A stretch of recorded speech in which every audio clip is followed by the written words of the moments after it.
இருந்தார். வேட்டையாடுதல் இவருக்கு பிடித்த பொழுதுபோக்கு.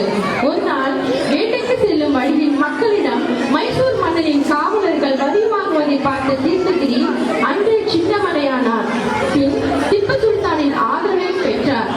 மக்களின் பேராதரவை பெற்ற தீர்த்தகிரி எப்படி சின்னமலை என்ற பெயர் பெற்றார் என்னும் காணொளியை காண்போம். காட்சி 1. இடம் காடு.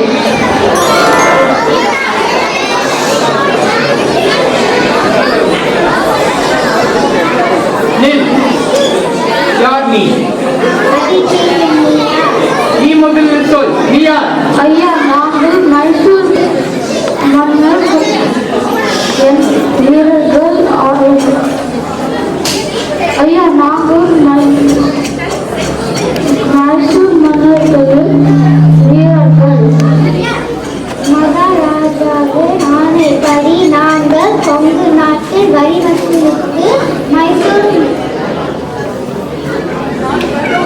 மகாராஜாவிடம் கொண்டு செல்கிறோம். மைசூர் அரசருக்கு ஏன் கொங்கு நாடு வரி செலுத்த வேண்டும்? ஏனென்றால் மைசூர் மன்னர் கொங்கு நாட்டை ஆளுபவர். கொங்கு நாடு எந்த நாட்டிற்கும் அடிமையில்லை. அந்த மூட்டையை வெட்டி செல்லுங்கள். ஐயா, நாங்கள் பணியாட்கள். வெறும் கையில் சென்றால் அரசிடம் நீங்கள் யார் என்று சொல்வது? சிங்கார சந்தி மலைக்கும் சிறப்பான சிவன் மலைக்கும் நடுவில் வந்தான ஒரு சில மலை வழிபடிந்தே எடுத்தான் என்று சொல்.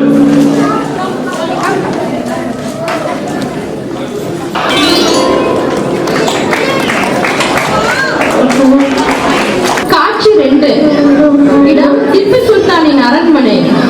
வீர சின்னமலையின் வீரத்தை கண்டு வியந்த திப்பு சுல்தான் நட்பு முறை